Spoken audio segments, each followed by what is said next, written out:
नमः संस्कृताय मित्रों, मैं डॉक्टर तन्वी सिंह अपने चैनल इटर्नल एडुसेंस क्लासेस पर आप सभी का स्वागत करती हूँ। मित्रों, मेरे चैनल से बने रहने के लिए मेरे चैनल इटर्नल एडुसेंस क्लासेस को सब्सक्राइब करिए, लाइक करिए, शेयर करिए। और मित्रों, आज मैं आप सभी के लिए काव्य शास्त्रीय ग्रंथ साहित्य दर्पण और काव्य प्रकाश का 1999 से लेकर अब तक जितने भी प्रश्न आए हैं उनको व्याख्या सहित हल कराऊंगी। तो चलिए ज़्यादा समय न नष्ट करते हुए हम सीधे आज की क्लास को आरंभ करते हैं। तो पहला प्रश्न है साहित्य दर्पण से। साहित्य दर्पण में परिच्छेदों की संख्या है, तो साहित्य दर्पण में परिच्छेदों की संख्या 10 है। ठीक है, इसकी व्याख्या देख लेते हैं। साहित्य दर्पण में 10 परिच्छेद है। प्रथम परिच्छेद में काव्य के प्रयोजन तथा स्वरूप आदि का विवेचन किया गया है। द्वितीय में शब्दार्थ निर्णय, तृतीय में रस भाव आदि। ठीक है, तो प्रथम में काव्य का प्रयोजन और स्वरूप, फिर द्वितीय में शब्दार्थ निर्णय, तृतीय में रस भाव आदि, चतुर्थ में काव्य भेद ध्वनि तथा गुणीभूत व्यंग, पंचम में व्यंजनावृत्ति, षष्ठ में नाट्य, सप्तम में दोष, अष्टम में गुण, नवम में वैदर्भी आदि रीति तथा दसम परिच्छेद में शब्दालंकारों और अर्थालंकारों का निरूपण किया गया है। ठीक है, अगला प्रश्न है साहित्य दर्पण विभक्त है, तो साहित्य दर्पण जो है वो परिच्छेदों में विभक्त है। अगला प्रश्न है साहित्य दर्पण के प्रथम परिच्छेद का नाम है, तो साहित्य दर्पण के प्रथम परिच्छेद का नाम है काव्य स्वरूप निरूपण। अगला प्रश्न है आचार्य विश्वनाथ ने काव्य प्रकाश का लक्षण साहित्य दर्पण के किस परिच्छेद में दिया है, तो इसका उत्तर है प्रथम। इसकी व्याख्या देखते हैं। आचार्य विश्वनाथ ने काव्य का लक्षण साहित्य दर्पण के प्रथम परिच्छेद में दिया है। वाक्यम रसात्मकम काव्यम, अर्थात रसात्मक वाक्य ही काव्य है। रस एवात्मा सार रूपतया जीवन धायको यस्य, अर्थात रस ही जिसकी आत्मा अर्थात सारभूत होने से जीवन धायक तत्व है, उस वाक्य को काव्य कहते हैं। अगला प्रश्न देखते हैं हम। अगला प्रश्न है तथा रामायणादीनाम भविता दुख हेतुता पंक्ति ग्रहण की गई है, तो ये बहुत ही महत्वपूर्ण है। तो ये साहित्य दर्पण से ग्रहण की गई है। इसको व्याख्या देख लेते हैं। तथा रामायणादीना भविता दुख हेतुता करुण रसस्य दुख हेतुत्वे करुण रस प्रधान रामायणादि प्रबंधानामपि दुख हेतुता प्रसंगः स्यात्। उपर्युक्त पंक्ति कविराज विश्वनाथ प्रणीत साहित्य दर्पण के तृतीय परिच्छेद रस निरूपण पर्यंत से ग्रहण की गई है। अगला प्रश्न है साहित्य दर्पण के अनुसार काव्य में रस की स्थिति है, तो रस जो है वो आत्मा जैसी है। इसको हम व्याख्या देख लेते हैं। साहित्य दर्पण के अनुसार काव्य में रस की स्थिति आत्मा जैसी है। साहित्य दर्पण में रसात्मक पद का अर्थ करते हुए कहा गया है रस एवात्मा सार रूपतया जीवन धायको यस्य, अर्थात सबसे प्रधान होने के कारण रस ही जिसकी आत्मा है वह वाक्य रसात्मक कहलाता है। अगला प्रश्न है साहित्य दर्पण में काव्य में रस की स्थिति को कहा गया है, तो क्या कहा गया है? आत्मा। अगला प्रश्न है काव्य शास्त्रियों में आचार्य मम्मट है, तो आचार्य मम्मट क्या है? तो आचार्य मम्मट जो है वो ध्वनिवादी आचार्य हैं। इसकी व्याख्या देख लेते हैं। काव्य शास्त्रियों में आचार्य मम्मट ध्वनिवादी आचार्य हैं, अर्थात काव्य प्रकाशकार मम्मट ध्वनि प्रस्थापन परमाचार्य कहलाते हैं। इन्होंने चौथे, पांचवें तथा छठे उल्लासों में क्रमशः ध्वनि काव्य, गुणीभूत व्यंग्य काव्य और चित्र काव्य का विशेष वर्णन किया है। अगला प्रश्न है काव्य प्रकाश के प्रथम उल्लास का क्या नाम है? तो काव्य प्रकाश के प्रथम उल्लास का नाम है काव्य स्वरूप निरूपण। तो मित्रों, आपको साहित्य दर्पण और काव्य प्रकाश का जितने भी उल्लास है उनका नाम जो है, साहित्य दर्पण में तो परिच्छेद है और काव्य प्रकाश में उल्लास है, तो आपको 10 का नाम लिख के वो याद कर लेना चाहिए, क्योंकि एग्जाम में ऐसे भी पूछता है। तो चलिए अब हम काव्य प्रकाश के उल्लासों को एक साथ देख लेते हैं। तो काव्य प्रकाश के प्रथम उल्लास का नाम है काव्य के प्रयोजन कारण स्वरूप विशेष का निर्णय। द्वितीय उल्लास है शब्दार्थ स्वरूप निरूपण। तृतीय उल्लास है अर्थ व्यंजकता निरूपण। चतुर्थ उल्लास है ध्वनि निर्णय। पंचम उल्लास है ध्वनि गुणीभूत व्यंग संकीर्ण भेद निर्णय। षष्ठ उल्लास शब्द चित्र तथा अर्थ चित्र का निरूपण। सप्तम उल्लास में दोष दर्शन। अष्टम उल्लास में गुणालंकार भेद। नवम उल्लास में शब्दालंकार निर्णय और दसम उल्लास में है अर्थालंकार निर्णय। ठीक है, तो इसको आप एक जगह कॉपी पे लिख के इसको जरूर से याद कर लीजिए। अगला प्रश्न है काव्य प्रकाश के नवम उल्लास का क्या नाम है। तो देखिए कभी पहला पुष्प दे रहा है, कभी नौवां पुष्प दे रहा है, कभी चौथा पुष्प दे रहा है, तो इससे अच्छा है कि हमको सीक्वेंस में 10 उल्लास का नाम याद होना चाहिए। तो नवम उल्लास का नाम है शब्दालंकार निर्णयात्मक। ठीक है, अगला प्रश्न है नियतिकृत नियम रहिता किसे कहा गया है। तो ये कवि भारती को कहा गया है। इसकी व्याख्या देख लेते हैं। नियतिकृत नियम रहिता कवि भारती को कहा गया है। इसको देखिए, नियतिकृत नियम रहिता ह्लादैकमयी मनन्यप रतंत्राम नव सरुचिराम निर्मिति मादधति भारती कविर्जयति। नियति के द्वारा निर्धारित नियमों से रहित केवल आनंद मात्र स्वभावा कवि की प्रतिभा को छोड़कर अन्य किसी के अधीन न रहने वाली तथा 6 रसों के स्थान पर 9 रसों के योग से मनोहारिणी काव्य सृष्टि की रचना करने वाली कवि की भारती वाणी सरस्वती सर्वोत्कर्षशालिनी है। इसमें उपमान से उपमेय का अधिक वर्णन करने से व्यतिरेक अलंकार है। अगला प्रश्न है प्रतिभा व्युत्पत्ति और अभ्यास में सर्वमान्य हेतु है। तो इसका आंसर है प्रतिभा। इसकी व्याख्या देख लीजिए। प्रतिभा व्युत्पत्ति और अभ्यास में सर्वमान्य हेतु प्रतिभा है। कवित्व का बीजभूत संस्कार विशेष प्रतिभा या शक्ति कहलाती है, जिसके बिना काव्य बनता ही नहीं। शक्ति कवित्व बीज रूप संस्कार विशेषः याम बिना काव्यम न प्रसरेत। ठीक है, इसको फिर से देख लीजिए। शक्ति कवित्व बीज रूप संस्कार विशेषः या बिना काव्यम न प्रसरेत। ठीक है, आगे हम देखते हैं अगला प्रश्न। इति हेतुस्तुद्भवे। इति हेतुस्तुद्भवे इस कथन का संबंध निम्नलिखित में से किस ग्रंथ से है। तो इसका उत्तर है काव्य प्रकाश। ये भी बहुत महत्वपूर्ण है। उपर्युक्त कथन का संबंध मम्मट विरचित काव्य प्रकाश ग्रंथ से है। शक्तिर निपुणता लोक शास्त्र काव्याद्य वेक्षणात् काव्यज्ञ शिक्षयाभ्यास इति हेतुस्तुद्भवे।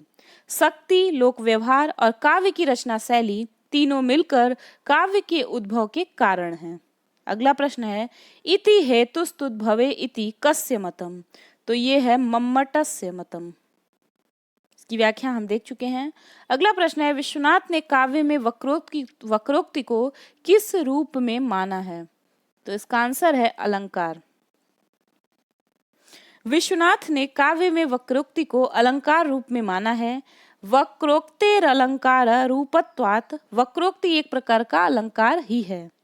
अगला प्रश्न है तात्पर्यार्थो अपि केषुचित् कथनम संबध्यते। तो इसका आंसर है मीमांसकई।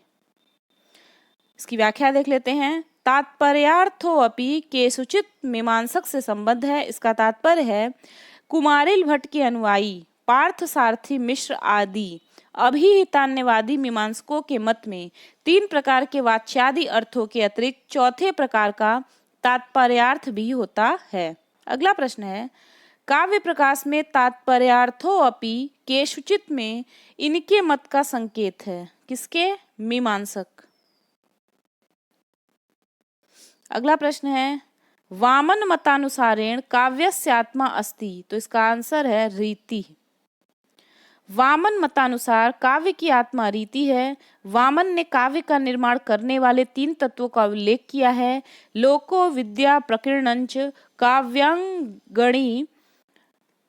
3 काव्य का अंग है लोक, विद्या तथा प्रकीर्ण। ठीक है, तो इसको याद कर सकते हैं। तो याद रहेगा लोको विद्या प्रकीर्णच काव्यांगनी। ठीक है, तो लोक, विद्या और प्रकीर्ण काव्य के 3 अंग हैं। अगला प्रश्न है गौ शुक्लश्चयो डित्थः किसका विचार है? तो ये है महाभाष्यकार का। इसको देख लीजिए, गौ शुक्लश्चलो डित्थः, यह विचार महाभाष्यकार का है। गौ शुक्लश्चलो डित्थः इत्यादयो चतुष्टयी शब्दानां प्रवृत्ति इति भाष्यकारः। डित्थ पद का प्रयोग होने से, देखिए इसको मैं हाईलाइट कर देती हूँ, इसको आप जरूर देख लीजिएगा। डित्थ पद का प्रयोग होने से शब्दों की प्रवृत्ति या प्रवृत्ति निमित्त 4 प्रकार की होती है, यह महाभाष्यकार ने कहा है। ठीक है,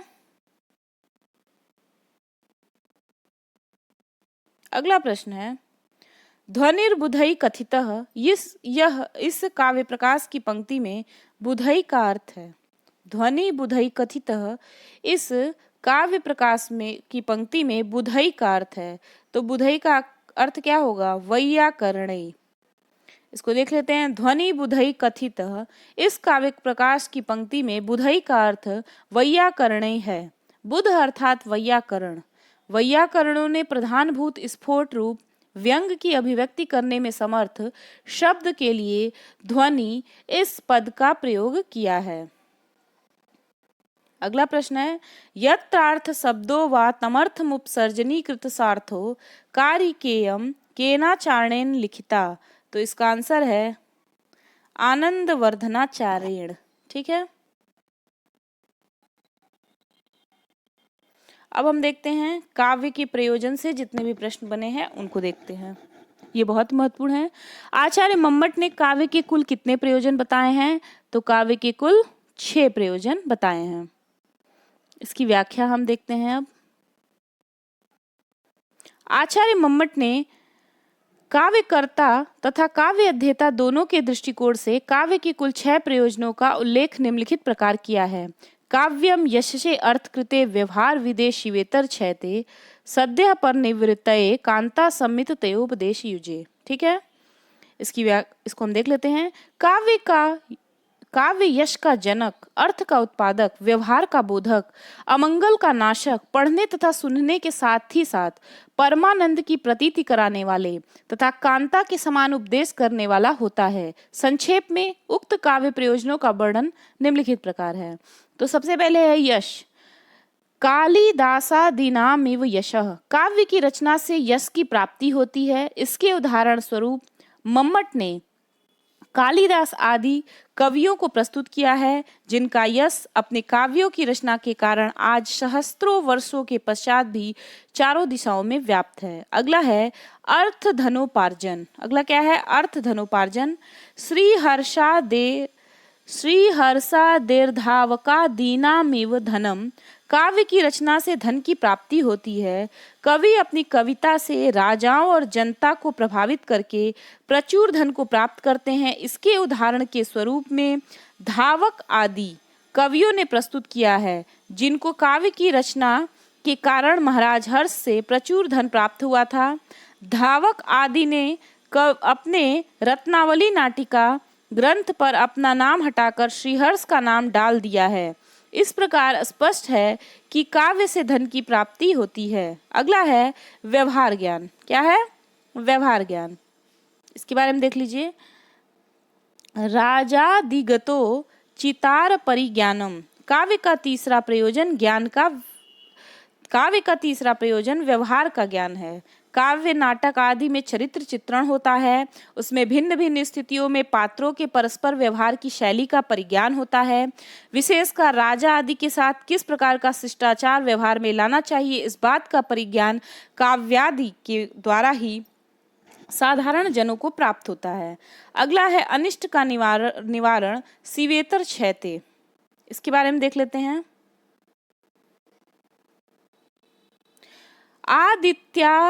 आदित्यादेर्य मयूरा दीमीवानर्थ निवारणम, काव्य की रचना से अनिष्ट का नाश होता है। इस संबंध में मम्मट ने मयूर कवि का उदाहरण दिया है।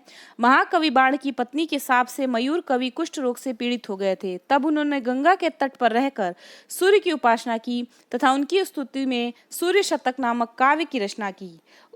इससे उनका कुष्ठ रोग दूर हो गया। इस प्रकार अमंगल का नाश भी काव्य का प्रयोजन है। अगला प्रश्न है आनंद की प्राप्ति, यानी सद्यः परनिवृत्तये। इसको देख लीजिए, सकल प्रयोजन मौलीभूतम समनंतरमेव, सकल प्रयोजन मौलीभूतम समनंतरमेव रसास्वादन समुद्भूतम विगलित वेद्यांतरमानंदम। काव्य के समस्त प्रयोजनों में मुख्य प्रयोजन काव्य को पढ़ने या सुनने के साथ तुरंत ही परम आनंद की अनुभूति है। यह अनुभूति रस के आस्वादन से उत्पन्न होती है। इस आनंद की अनुभूति के समय अन्य विषयों के ज्ञान तिरोहित हो जाते हैं। मम्मट ने इसे काव्य का सबसे प्रधान प्रयोजन बताया है। अगला है उपदेश, अगला है छठवां उपदेश। कांता सम्मित तयोपदेश युजे। मम्मट के अनुसार काव्य का एक प्रयोजन उपदेश प्राप्त करना भी है। उपदेश की शैली 3 प्रकार की होती है, प्रभु सम्मित, सुहृत सम्मित और कांता सम्मित। इनका संक्षिप्त विवेचन निम्नलिखित प्रकार है। प्रभु सम्मित, प्रभु सम्मित से तात्पर्य है राजा के समान शासन करना। वेद शास्त्र आदि की शैली प्रभु सम्मित शैली है। सुहृत सम्मित, सुहृत सम्मित से तात्पर्य है सुहृत के समान उपदेश करना। यह उपदेश शैली इतिहास पुराण की है। कांता सम्मित, कांता सम्मित से अभिप्राय कांता के समान उपदेश करना। यह उपदेश शैली है जिस प्रकार कोई कांता अपने प्रिय को जब किसी कार्य में प्रवृत्त या निवृत्त करती है तब वह संपूर्ण सामर्थ्य से उसको सरस बनाकर ही उस प्रकार की प्रेरणा करती है। अतः काव्य की उपदेश शैली कांता सम्मित है। यह रस प्रधान शैली है। इसमें से 3 को मुख्यतः कविनिष्ठ तथा 3 को मुख्यतः पाठकनिष्ठ प्रयोजन कहा जा सकता है। यशसे अर्थकृते शिवेतर छयते, ये 3 कवि के उद्देश्य से और व्यवहार विदेह श्रद्धा पर निवृत्त और कांता सम्मित उपदेश युजे, ये 3 मुख्यतः पाठक की दृष्टि से विशेष महत्वपूर्ण प्रयोजन कहे जा सकते हैं। अगला प्रश्न है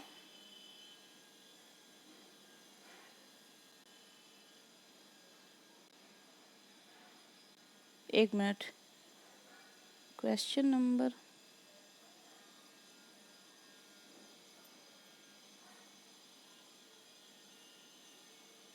अच्छा, काव्य प्रयोजन का ये प्रश्न संख्या 2 है। मम्मट के अनुसार काव्य प्रयोजन नहीं है। तो मम्मट के अनुसार क्या नहीं है काव्य प्रयोजन? प्रतिभा नहीं है।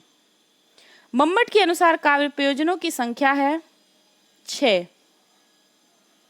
अगला है काव्य प्रकाश के अनुसार काव्य के प्रयोजनों की संख्या है 6। आचार्य मम्मट के अनुसार काव्य के कितने प्रयोजन हैं? तो काव्य के 6 प्रयोजन हैं। इसमें से कौन काव्य का प्रयोजन नहीं है? तो शक्ति, निपुणता, अभ्यास, ये कोई भी काव्य प्रयोजन नहीं है। ठीक है। अगला प्रश्न है मम्मटानुसारेण काव्यस्य कति प्रयोजनानि सन्ति? तो कति प्रयोजनानि 6। निम्नांकित काव्य प्रयोजनों में से कौन सा आचार्य मम्मट द्वारा मान्य नहीं है? तो प्रीति जो है नहीं मान्य है। मम्मट के अनुसार काव्य का प्रधान प्रयोजन कौन सा है? सद्यः पर निवृत्ति।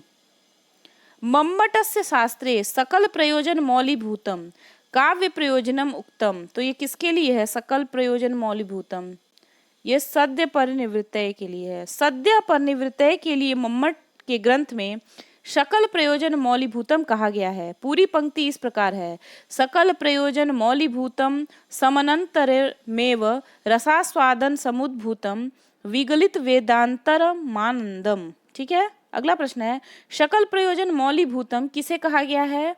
तो ये सद्य परिवर्तन को। आचार्य मम्मटानुसारेण काव्यस्योपदेशो भवति। तो कैसा होता है? कांता सम्मितम। इसकी व्याख्या देख लीजिए। आचार्य मम्मटानुसारेण काव्यस्योपदेशो कांता सम्मितम भवति।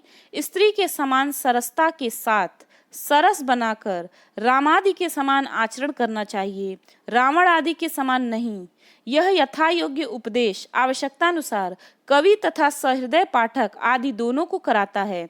इसलिए काव्य की रचना तथा उसके अध्ययन में अवश्य प्रयत्न करना चाहिए। अगला प्रश्न है, मम्मट के अनुसार व्यंग्य रूप प्रयोजन में अपरिहार्य है, तो इसका आंसर है व्यंजना। मम्मट के अनुसार व्यंग्य रूप प्रयोजन में अपरिहार्य व्यंजना है। आचार्य विश्वनाथ के अनुसार काव्य का प्रयोजन है, तो पुरुषार्थ चतुष्टय जो है वो काव्य का प्रयोजन है। इसकी व्याख्या देख लेते हैं।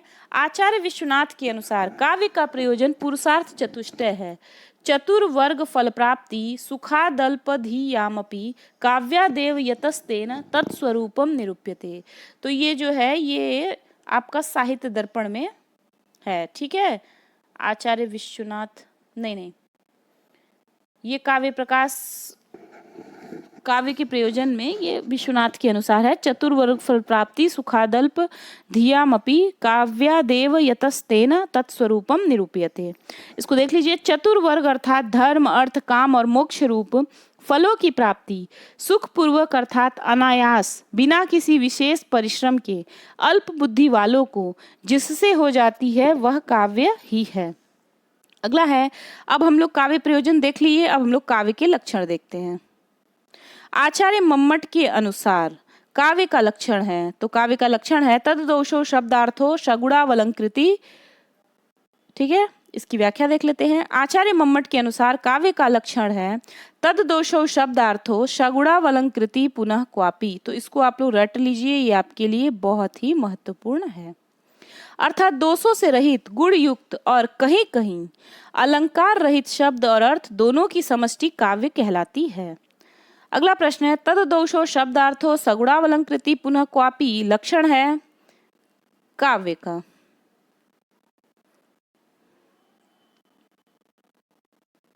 आचार्य मम्मट के अनुसार काव्य का लक्षण है, तो ये आपको पता ही है, तद्दोषो शब्दार्थो सगुणावलंकृति पुनः क्वापी।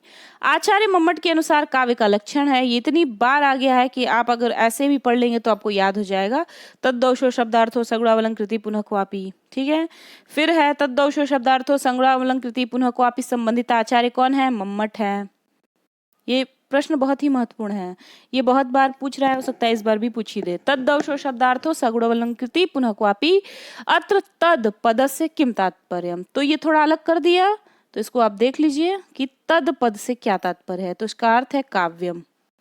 इसको देख लीजिए। प्रस्तुत लक्षण द्वारा तद पद का तात्पर्य काव्य से है। यहाँ तत्पद काव्य का परामर्शक है। शब्दार्थो तत् का अर्थ शब्दार्थो काव्यम हुआ। इसके अनुसार शब्द तथा अर्थ ये दोनों मिलकर काव्य पदवाच्य होते हैं, यह ग्रंथ का अभिप्राय है। अगला प्रश्न है, काव्य प्रकाश में उल्लिखित अनलंकृति किसका विशेषण है? तो अनलंकृति जो है वो शब्दार्थ का विशेषण है। काव्य प्रकाश में उल्लिखित अनलंकृति शब्दार्थ का विशेषण है। शब्दार्थ अलंकार रहित होने पर भी काव्य कहा जाता है, अर्थात रसवद अलंकार रूप में हो वह अलंकार नहीं माना जाता। तद्दोषो शब्दार्थों में विशेष पद क्या है? तो इसका आंसर होगा अदोषो। व्याख्या देख लीजिए। तद्दोषो शब्दार्थों में विशेष पद अदोषो है, अर्थात ऐसा काव्य जो दोषों से रहित हो और गुण युक्त हो, चाहे अलंकार युक्त ना ही हो, वाक्य काव्य कहलाता है। अगला प्रश्न है, गुण वृत्त्या पुनस्तेषां वृत्ति शब्दार्थयोर मता किसका कथन है? तो ये मम्मट का कथन है। गुण वृत्त्या पुनस्तेषा वृत्ति शब्दार्थयोर मता आचार्य मम्मट का कथन है। अगला प्रश्न है, आचार्य विश्वनाथ की काव्य पारिभाषिक शब्दावली है, तो इसका उत्तर है वाक्यम रसात्मकम काव्यम। इसकी व्याख्या देख लेते हैं। साहित्य दर्पणकार आचार्य विश्वनाथ की काव्य की पारिभाषिक शब्दावली वाक्यम रसात्मकम काव्यम है, अर्थात रसात्मक वाक्य ही काव्य है। रस ही जिसकी आत्मा अर्थात सारभूत होने से जीवनदायक तत्व है, उस वाक्य को काव्य कहते हैं। अगला प्रश्न, वाक्यम रसात्मकम काव्यम इति काव्य लक्षणम उक्तम, तो ये है आचार्य विश्वनाथ का। ये सब प्रश्न बहुत ही महत्वपूर्ण है, इसको आप जरूर से देख लीजिए, इसको आप याद कर लीजिए अपनी कॉपी में लिखकर। अगला प्रश्न है वाक्यम रसात्मकम काव्यम इति काव्य लक्षणेन संबद्ध आचार्य अस्ति। तो इसके आचार्य हैं कविराज विश्वनाथ। अगला प्रश्न है वाक्यम रसात्मकम इत्यस्मिन् रिक्त स्थाने। तो इसमें क्या होगा, वाक्यम रसात्मकम काव्यम। इन सब प्रश्नों को हम जल्दी जल्दी देख लेते हैं। वाक्यम रसात्मकम काव्यम कौन से आचार्य हैं, विश्वनाथ हैं। आचार्य वामन की काव्य परिभाषा क्या है, तो आचार्य वामन की काव्य परिभाषा है रीतिरात्मक काव्य से। ठीक है, इसको हम देख लेते हैं एक साथ। आचार्य वामन की काव्य परिभाषा है रीतिरात्मक काव्य से। काव्य अलंकार सूत्र के रचनाकार वामन का काव्य लक्षण रीतिरात्मक काव्य से है, अर्थात वामन रीति को काव्य की आत्मा मानते हैं। ध्यातव्य है कि वामन का एकमात्र ग्रंथ काव्य अलंकार सूत्र है। आचार्य अलंकार शास्त्र पर यह एक ऐसा ग्रंथ है जो सूत्र शैली में लिखा गया है। यह ग्रंथ 5 अधिकरणों में विभक्त है, प्रत्येक अधिकरण 2 या 3 अध्यायों में विभक्त है। इस संपूर्ण ग्रंथ में 12 अध्याय हैं। 12 अध्यायों में मिलाकर सूत्रों की संख्या 312 है। अगला प्रश्न है रीतिरात्मक काव्य से किसकी उक्ति है, तो रीतिरात्मक काव्य से जो है वो वामन की उक्ति है। फिर है शरीरम तावत दृष्टा व्यवच्छिन्ना पदावली, यह परिभाषा किसकी है, तो यह परिभाषा दंडी की है। ये सब बहुत ही महत्वपूर्ण प्रश्न है, ये एग्जाम में आते ही आते हैं, तो आप इसको यहाँ भी देख लेंगे तो आपको अलग से पढ़ने की जरूरत नहीं पड़ेगी। शरीरम तावत दृष्टा व्यवच्छिन्ना पदावली, यह परिभाषा दंडी की है। ठीक है, इष्ट अर्थात मनोरम हृदयाह्लादक अर्थ से युक्त पदावली, शब्द समूह अर्थात शब्द और अर्थ दोनों मिलकर ही काव्य का शरीर है। इन्होंने उसकी आत्मा पर विचार नहीं किया। इस परिप्रेक्ष्य में दंडी ने पूर्व आचार्यों का उल्लेख करते हुए लिखा है, अतः प्रजानाम व्युत्पत्ति मभिसंधाय सूर्यः वाचाम विचित्र मार्गाणाम निबबंधु क्रियाम विधिम तई शरीरम काव्यानाम अलंकारश्च दर्शिता। अगला प्रश्न है किसने वक्रोक्ति को काव्य की आत्मा कहा है, तो कुंतक ने वक्रोक्ति को काव्य की आत्मा कहा है। इसको देख लेते हैं। वक्रोक्ति को काव्य की आत्मा आचार्य कुंतक ने माना है। अपनी रचना वक्रोक्ति जीवोत्तम में इन्होंने रीति की प्रधानता को समाप्त कर वक्रोक्ति की स्थापना की है। आचार्य कुंतक के अनुसार काव्य का लक्षण है वक्रोक्ति काव्य जीवितम। इसको देख लीजिए। वक्रोक्ति जीवितकार कुंतक के अनुसार काव्य का लक्षण इस प्रकार से है, वक्रोक्ति काव्य जीवितम। पंडित जगन्नाथ के अनुसार काव्य का लक्षण इस प्रकार से है, रमणीयार्थ प्रतिपादकः शब्दः काव्यम। अन्य महत्वपूर्ण तथ्य, संस्कृत साहित्य शास्त्र के इतिहास में जिस प्रकार वामन अपने रीति सिद्धांत के लिए, आनंदवर्धन अपने ध्वनि सिद्धांत के लिए, कुंतक वक्रोक्ति सिद्धांत के लिए प्रसिद्ध हैं, उसी प्रकार क्षेमेंद्र औचित्य सिद्धांत के लिए प्रसिद्ध हैं। ये बहुत ही महत्वपूर्ण है। औचित्य सिद्धांत पूछता है किसका है, उन्होंने औचित्य को ही काव्य का जीवित माना है। ठीक है, अब हम देखेंगे काव्य के भेद। तो इससे जितने भी प्रश्न आए उनको एक साथ देखते हैं। तो सबसे पहले हम उत्तम काव्य, ध्वनि काव्य। तो कभी को पूछ देता है ध्वनि काव्य किसको कहते हैं, तो आप बोल सकते हैं उत्तम काव्य। फिर बोलते हैं उत्तम काव्य का एक नाम और है तो ध्वनि काव्य। ठीक है, तो इसको हम देख लेते हैं। मम्मट के अनुसार काव्य कितने प्रकार का होता है, तो काव्य कितने प्रकार का होता है, 3 प्रकार का। तो चलिए इसकी व्याख्या देख लेते हैं। आचार्य मम्मट के अनुसार काव्य 3 प्रकार का होता है, उत्तम काव्य, मध्यम काव्य और अधम काव्य। ये आपके एग्जाम के लिए बहुत ही यूजफुल होगा, इसको आप जरूर देखिए, ज्यादा से ज्यादा लोगों को शेयर भी करिए। उत्तम काव्य के बारे में हम देखते हैं। आचार्य मम्मट के अनुसार इदम उत्तम अतिशायनी व्यंग्ये वाच्याद ध्वनिर्बुधई कथितः, अर्थात वाच्य अर्थ की अपेक्षा व्यंग अर्थ के अधिक चमत्कार युक्त होने पर इदम काव्य उत्तम होता है और विद्वानों ने उसको ध्वनि काव्य नाम से पुकारा है। लक्षण में प्रयुक्त बुद्ध पद से आचार्य मम्मट का तात्पर्य वैयाकरणों से है। तो पिछले प्रश्न में एक बार पूछा भी था कि बुद्ध का मतलब क्या है, तो यहाँ आपको याद कर लेना चाहिए वैयाकरण। ठीक है, इसका उदाहरण देख लेते हैं हम। निःशेषच्युत चंदनम स्तन तटम निर्मृष्ट रागो अधरो नेत्रे दूर मंजने पुलकिता तन्वी तवेयम तनु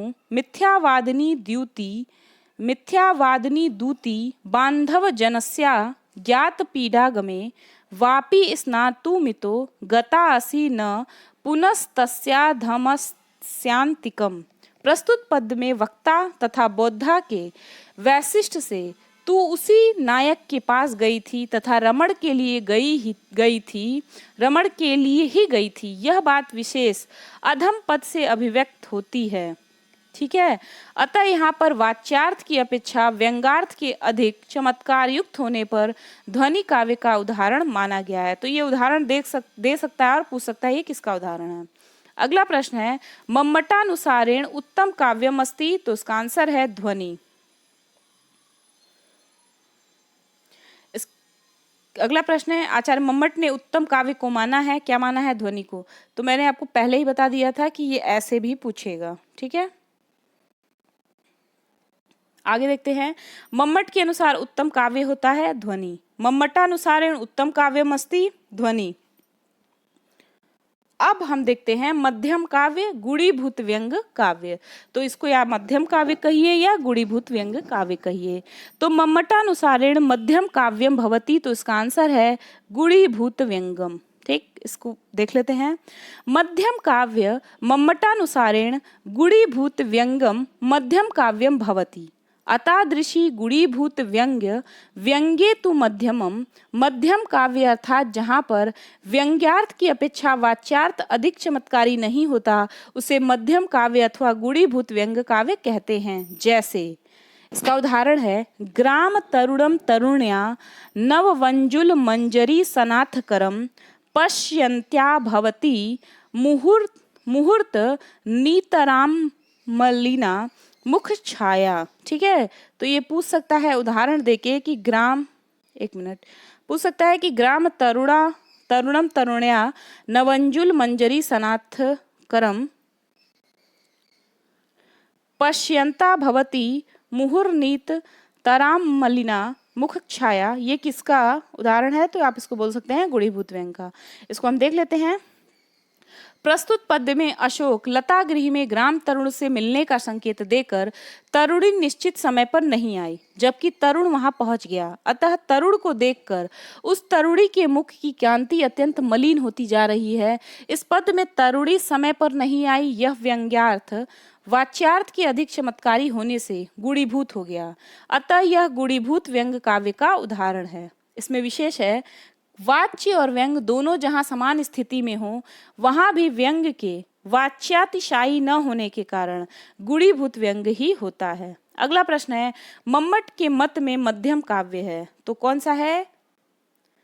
गुणीभूत व्यंग्यम। ठीक है, अगला प्रश्न है, ग्राम तरुणम तरुण्या, ये उदाहरण है, तो ये जो है मध्यम काव्य का उदाहरण है।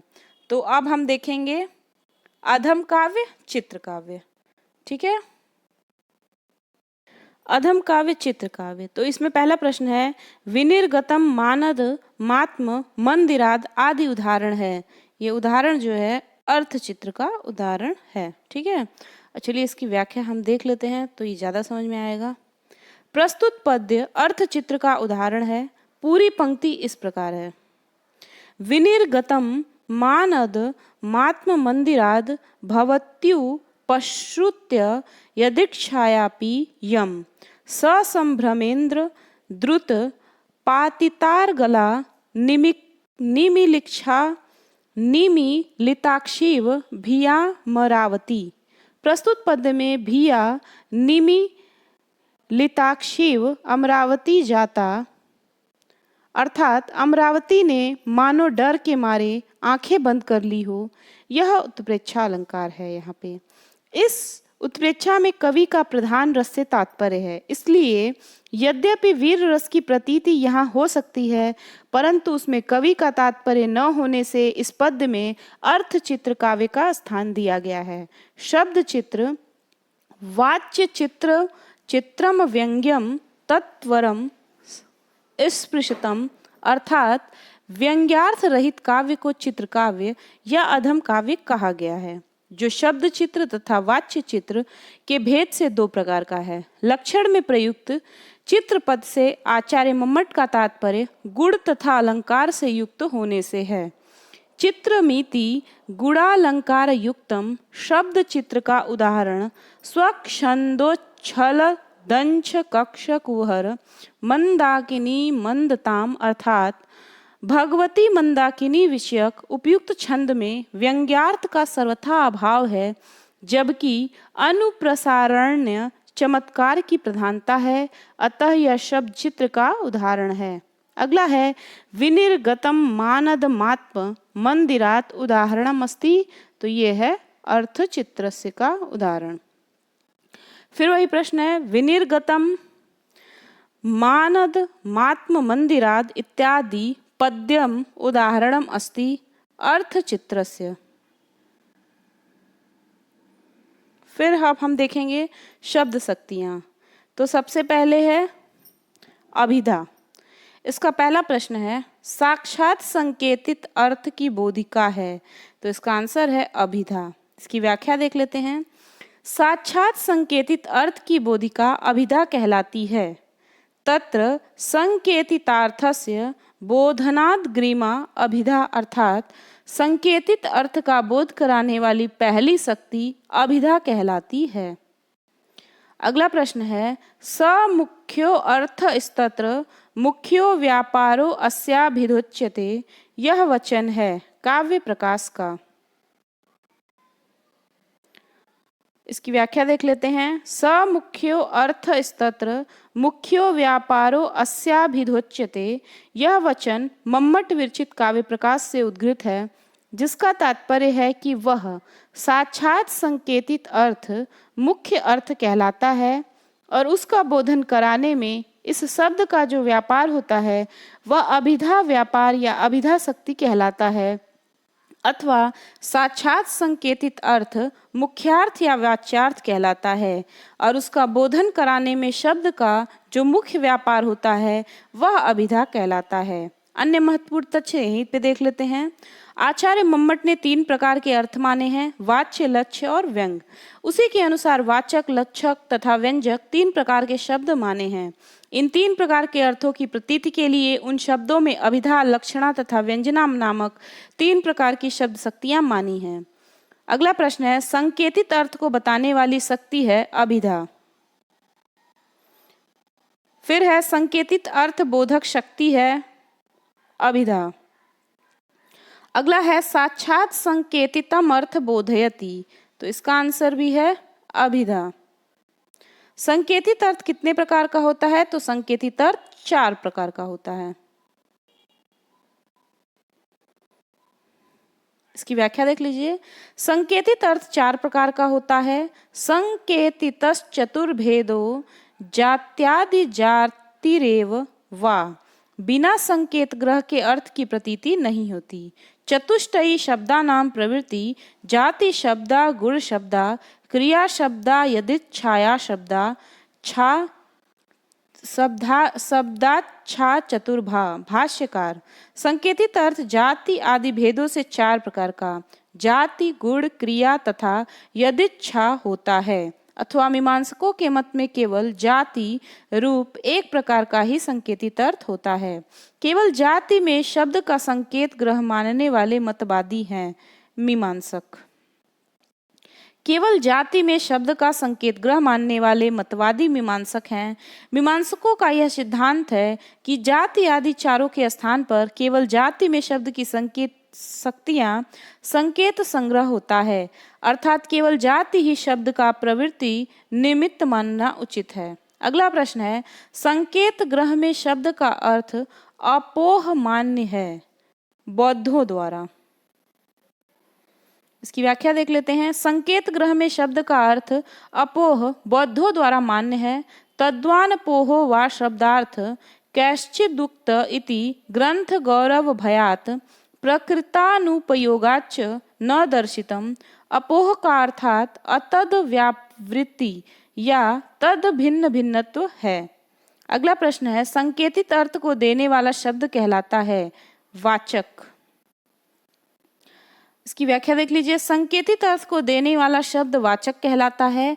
साक्षात संकेतितम यो अर्थम भिधत्ते स वाचकः, अर्थात जो शब्द साक्षात संकेतित अर्थ को अभिधा शक्ति के द्वारा कहता है वह वाचक शब्द कहलाता है। अगला है लक्षणा। लक्षणा से जितने प्रश्न हैं उसको हम देख लेते हैं। रूढ़े प्रयोजना द्वासौ लक्षणा शक्तिरर्पिता, यह लक्षण है विश्वनाथ का। इसकी व्याख्या देख लेते हैं। प्रस्तुत लक्षण कविराज विश्वनाथ ने साहित्य दर्पण में इस प्रकार दिया है। मुख्यार्थ बाधे तदयुक्तो यया अन्योर्थ प्रतीयते रूढ़े प्रयोजना द्वाशौ लक्षणा शक्तिर अर्पिता।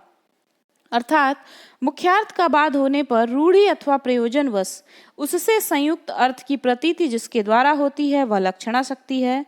काव्य प्रकाशकार मम्मट ने लक्षणा शक्ति का लक्षण के संदर्भ में कहा है, मुख्यार्थ बाधे तद्योगे रूढ़ितो अथ प्रयोजनात् अन्यो अर्थो लक्ष्येत यत सा लक्षण रोपिता क्रिया। मुख्यार्थ का बाध, इसमें जो है देखिए, मुख्यार्थ का बाद अर्थात अन्वय की अनुपपत्ति या तात्पर्य की अनुपपत्ति होने पर।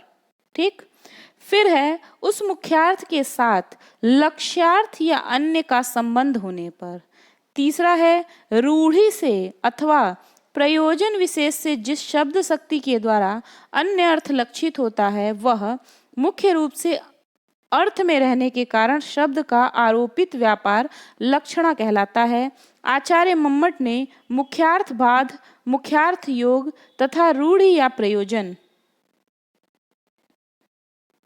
इसको देख लीजिए, मम्मट ने क्या किया है, मुख्यार्थ बाध, मुख्यार्थ योग और रूढ़ी या प्रयोजन, इन तीनों को लक्षण का समुदित हेतु माना है। मुख्यार्थ बाध दी त्रय, इसको देख लीजिए, लिखा भी है, मुख्यार्थ बाधादि त्रयम हेतु।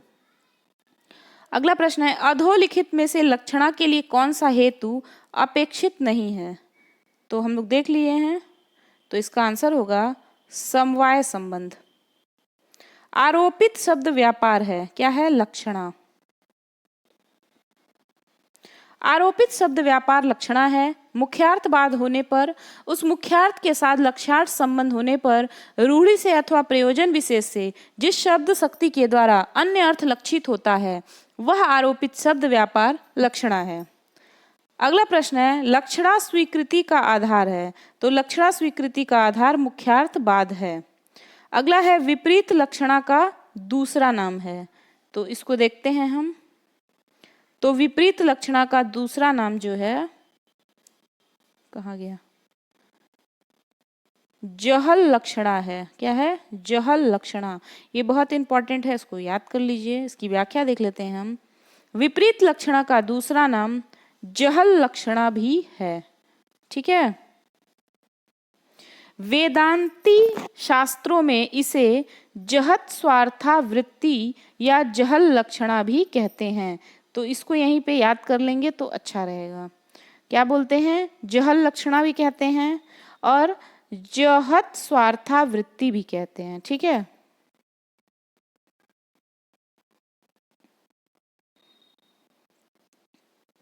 फिर है अगला प्रश्न, मम्मट द्वारा उपादान लक्षणा के उदाहरण गौरानुबंध्य में किस आचार्य के मत का खंडन किया गया है? तो इसका आंसर है मुकुल भट्ट के। इसकी व्याख्या देख लेते हैं। मम्मट द्वारा उपादान लक्षणा के उदाहरण गौरानुबंध्य में मुकुल भट्ट के मत का खंडन किया गया है। गौरानुबंध्य इत्यादो श्रुति चोदित मनुवंधनम वथम में शादिति जात्या व्यक्तिराक्षिप्यते न तु शब्दे नोच्यते विशेषम नाभिधा गच्छेत क्षीण शक्तिर्विशेषणे इति न्यायाद। अगला प्रश्न है, जिस लक्षणा में मुख्यार्थ का भी ग्रहण होता है वह कौन सी लक्षणा कहलाती है? तो वह उपादान लक्षणा कहलाती है। इसकी व्याख्या देख लेते हैं। जिस लक्षणा में मुख्यार्थ का भी ग्रहण होता है वह उपादान लक्षणा कहलाती है। जैसे कुंता प्रविशन्ति, इसमें कुंत आदि पदों के द्वारा अपने अचेतन रूप में प्रवेश क्रिया की सिद्धि के लिए अपने से संयुक्त अर्थात कुंतधारी पुरुषों का आक्षेप द्वारा बोध कराया जाता है। इसलिए स्वार्थ का परित्याग किए बिना अन्य अर्थ के ग्रहण रूप अथवा स्वार्थ के भी ग्रहण रूप उपादान से यह लक्षणा है, अतः यह उपादान लक्षणा कहलाती है। अगला है, तत्त्वमसि वाक्य के अर्थ बोध हेतु स्वीकार की जाती है भाग लक्षणा। ये भी इंपॉर्टेंट है, इसको देख लीजिए।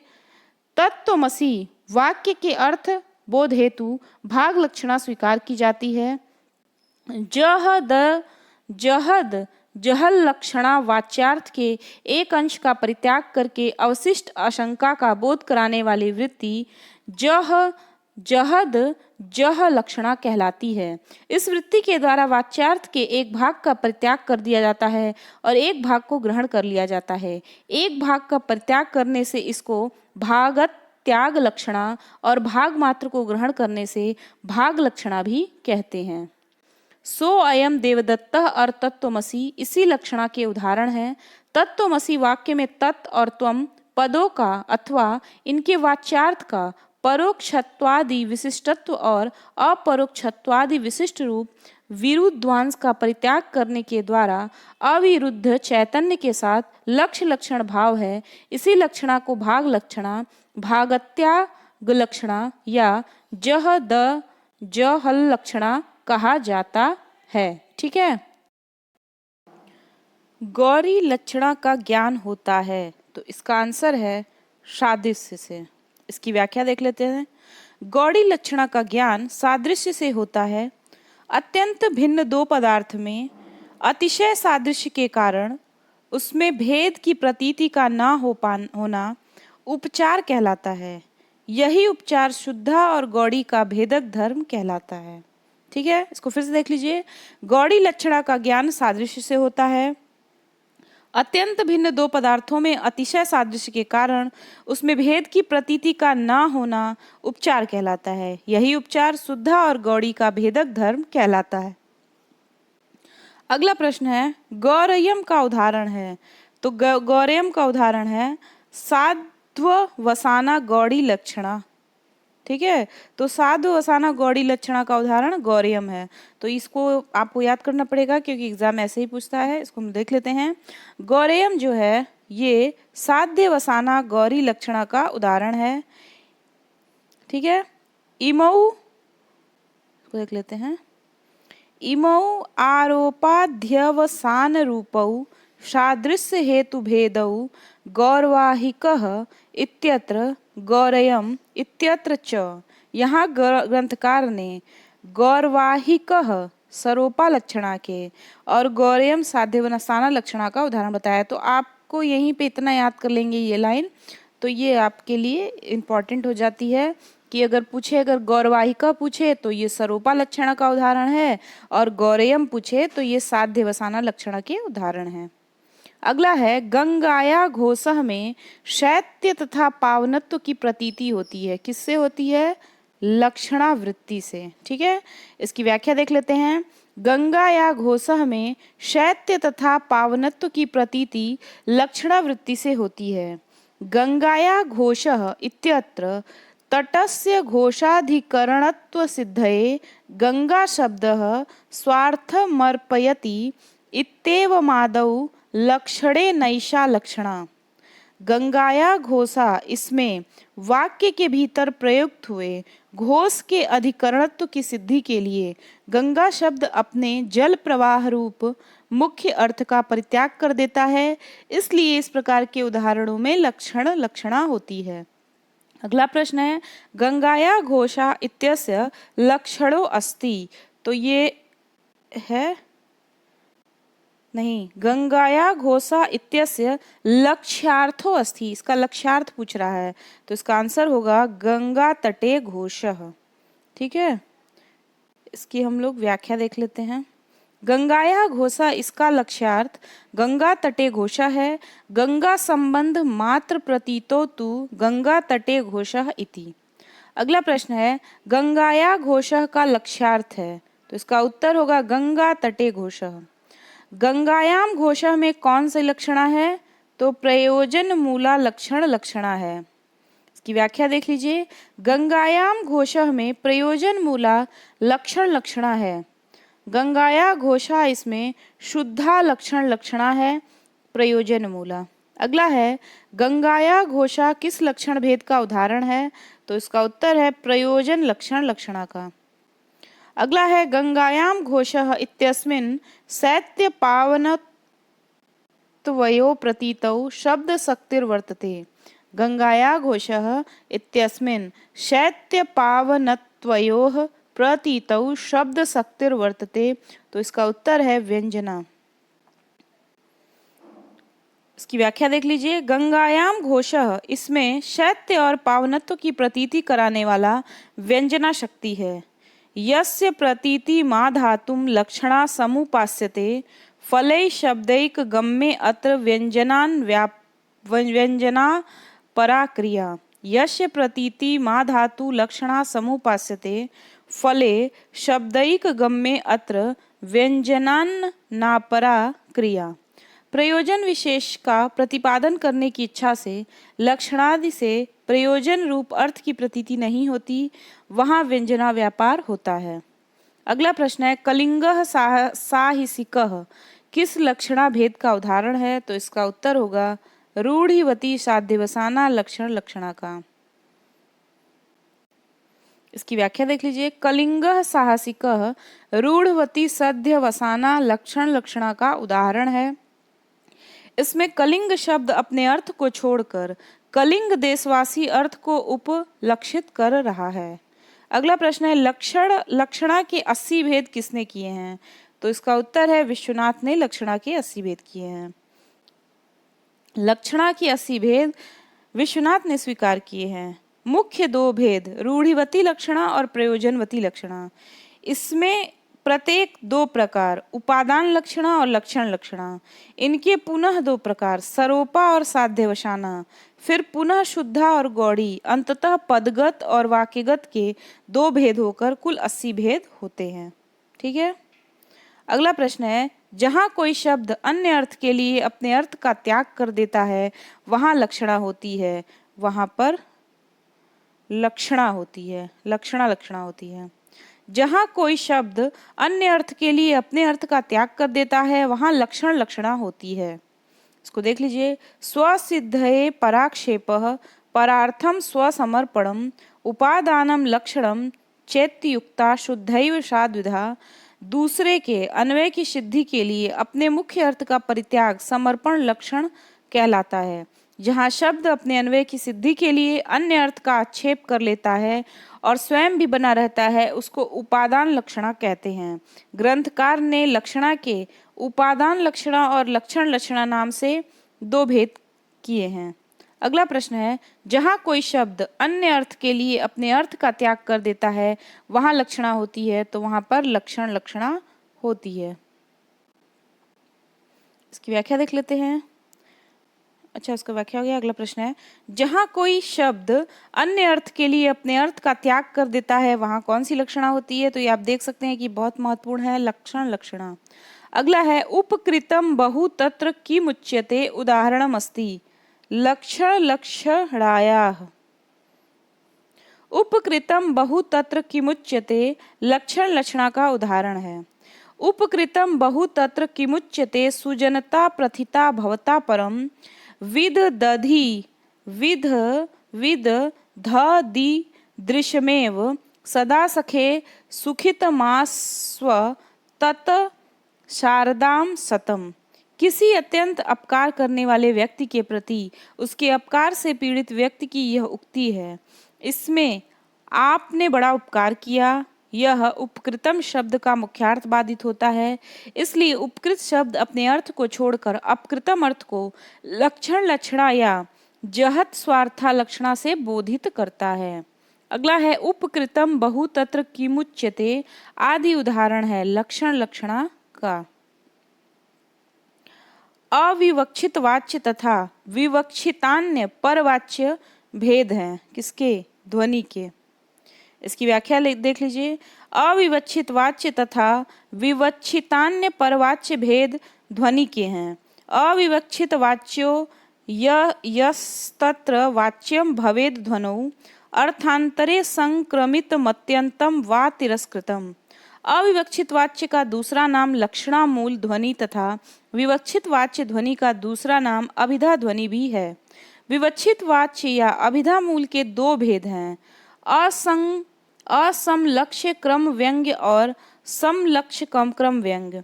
असमलक्ष्य क्रम व्यंग्य के 8 भेद होते हैं जो इस प्रकार हैं: रस, रसाभाव, भाव, भावाभास, भाव संधि, भाव शांति, भावोदय और भाव सबलता। फिर से देख लीजिए, रस रसाभाव, भाव भावाभास, संधि भाव शांति, भावोदय भाव सबलता।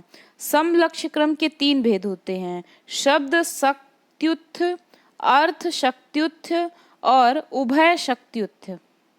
ठीक है, फिर अब है हम लोग व्यंजना से सारा प्रश्न देखेंगे। व्यंजना से क्या क्या प्रश्न पूछा है। पहला है वीरतास्व भी ध्यासु, वीरतास्व भी ध्यासु यथार्थो बोध्यते परः, यह किस वृत्ति का लक्षण है। तो ये व्यंजना वृत्ति का लक्षण है। इसकी व्याख्या देख लेते हैं। साहित्य दर्पणकार विश्वनाथ ने व्यंजना का लक्षण इस प्रकार से दिया है, वीरतास्व भी ध्यासु यया अर्थो बुध्यते परः सा वृत्तिर्व्यंजना नाम शब्दस्यार्थादिकस्य च। अभिधा आदि शक्तियों के अपना अपना अर्थ बोधन कर विरत हो चुकने पर जिस शक्ति से अभिधेय एवं लक्ष्य अर्थ से भिन्न अन्य अर्थ की प्रतीति हुआ करती है वह व्यंजना कहलाती है। यह शब्द तथा अर्थ आदि में रहा करती है, अथवा शब्द बुद्धि और कर्म एक बार विरत होने के अनंतर पुनः उठकर व्यापार नहीं किया करते। ऐसा नियम होने से अभिधा, लक्षणा एवं तात्पर्य नाम की तीनों शक्तियों के अपना अपना अर्थ बोधित कर विरत हो चुकने पर जिससे अन्य अर्थ की प्रतीति होती है वह शब्द, अर्थ, प्रकृति, प्रत्यय आदि में रहने वाली व्यंजना शक्ति है। अगला प्रश्न है, प्रयोजन सदैव गम्य है, किससे? व्यंजना से। प्रयोजन सदैव व्यंजना से गम्य है। इसका आंसर देख लीजिए, व्यंजना है। इसकी व्याख्या देख लेते हैं। प्रयोजन सदैव व्यंजना गम्य है, यस्य प्रतीति माधातुम लक्षणा समुपास्यते फले सदै फले शब्दैक गम्ये अत्र व्यंजनान्न परा क्रिया। प्रयोजन विशेष का प्रतिपादन करने की इच्छा से जहाँ लक्षणा से लाक्षणिक शब्द का प्रयोग किया जाता है वहाँ अनुमान आदि अन्य किसी साधन या उपाय से उस प्रयोजन रूप अर्थ की प्रतीति नहीं होती, अपितु उसी शब्द से होती है और उसके भेद बोधन में शब्द का व्यंजना के अतिरिक्त कोई व्यापार नहीं होता। अगला प्रश्न है, संयोगादि के द्वारा अनेकार्थ शब्दों के वाचकत्व के नियंत्रित होने पर वाच्यार्थ से भिन्न अर्थ की प्रतीति कराने वाले व्यापार को कहा जाता है व्यंजना व्यापार। ठीक है, आगे देखते हैं इसकी व्याख्या। व्यंजना वृत्ति शाब्दी व्यंजना तथा अर्थी व्यंजना भेदों से 2 प्रकार की मानी गई है। इसमें से शाब्दी व्यंजना भी अभिधा मूला तथा लक्षणा मूला के 2 भेद किए गए हैं। अभिधा मूला व्यंजना के संदर्भ में काव्य प्रकाशकार मम्मट ने द्वितीय उल्लास शब्दार्थ स्वरूप निर्णय में सूत्र 32 में कहा है, अनेकार्थ शब्दस्य वाचकत्रे नियंत्रिते संयोगाद्ययी रवाच्यार्थधीकृत व्यापृति रंजनम। अर्थात संयोग आदि द्वारा अनेकार्थ शब्दों के वाचकत्व के किसी एक अर्थ में नियंत्रित हो जाने पर उससे भिन्न अवाच्य अर्थ की प्रतीति कराने वाला शब्द का व्यापार अभिधा मूला व्यंजना कहलाता है। अनेकार्थ शब्द का एकार्थ में नियंत्रित करने वाले संयोगादि को स्पष्ट करने के लिए आचार्य मम्मट ने व्याकरणानुगत सिद्धांत के अनुसार भर्तृहरि प्रणीत ग्रंथ वाक्यपदीयम से निम्नलिखित 2 कारिकाएं उद्धृत की हैं। संयोगो विप्रयोगश्च साहचर्यम विरोधिता, अर्थ प्रकरणम लिंगम शब्दस्यान्यस्य सन्निधि, सामर्थ्य मोक्षति देशः कालो व्यक्ति स्वरादयः शब्दार्थ स्यान्न वक्षेदे विशेष स्मृति हेतवः। अर्थात संयोग, वियोग, साहचर्य, विरोधिता, अर्थ, प्रकरण, लिंग, अन्य शब्द की सन्निधि, सामर्थ्य, औचित्य, देश, काल, व्यक्ति और स्वर आदि अनेकार्थ शब्द के अर्थ का निर्णय न होने पर विशेष अर्थ में निर्णय कराने के कारण होते हैं। राम लक्ष्मणो व्यंजना है, इसका उत्तर होगा साहचर्य। इसकी व्याख्या देख लेते हैं। राम लक्ष्मणो साहचर्य व्यंजना है। राम लक्ष्मणो इति दाशरथौ, राम लक्ष्मण इस प्रयोग में साहचर्य के कारण राम और लक्ष्मण दोनों शब्दों का दशरथ के पुत्र में नियंत्रण होता है और रामार्जुन गति स्तयो प्रयोग में राम और अर्जुन इन दोनों शब्दों का विरोधिता के कारण क्रमशः परशुराम तथा कार्तवीर्य अर्जुन अर्थ में नियंत्रण होता है। अगला प्रश्न है, सशंख चक्रो हरि में व्यंजना है, इसमें संयोग व्यंजना है। इसकी व्याख्या देख लीजिए। सशंख चक्रो हरि में संयोग व्यंजना है। शंख चक्र सहित हरि यहाँ संयोग से, और शंख चक्र से रहित हरि यहाँ वियोग विप्रयोग से यह हरि शब्द अच्युत में नियंत्रित होता है। तो मित्रों, आज काव्य शास्त्री ग्रंथ काव्य प्रकाश और साहित्य दर्पण के जितने भी प्रश्न 1999 से अब तक पूछे गए थे उनको हमने व्याख्या सहित हल कर लिया है। तो अगर आप इस वीडियो को भी बहुत अच्छी तरह से देखेंगे तो आपको इसके बाहर कोई भी क्वेश्चन नहीं पूछेगा। तो मेरे चैनल से बने रहने के लिए आप मेरे चैनल को ज़्यादा से ज़्यादा सब्सक्राइब करें, लाइक करें, शेयर करें। तो आज के लिए इतना ही, मिलते हैं अगले वीडियो में। धन्यवाद। नमः संस्कृताय।